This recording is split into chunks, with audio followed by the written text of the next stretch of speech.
ચૈતર વસાવા અને મનસુખ વસાવા સામસામે આવી ગયા છે।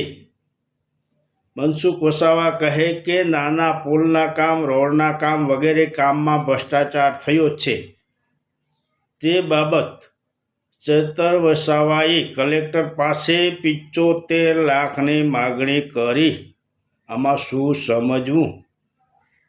કેમ કે આ ચૈતર વસાવાએ માગણી એટલા માટે કરી હશે કે આ રોડના કામ ને પુલના કામમાં ભ્રષ્ટાચાર થયો હશે।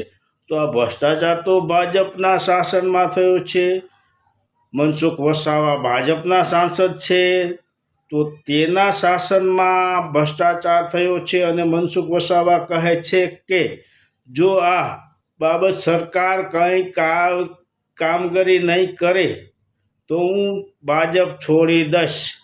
તો ભાજપ તો કોઈને રોકતું નથી, તમે છોડી દો અને ભાજપ છોડ્યા પછી તમે ક્યાં રહો છો તે આપ જાણો છો, પરંતુ આપે ખાલી ધમકી આપી છે।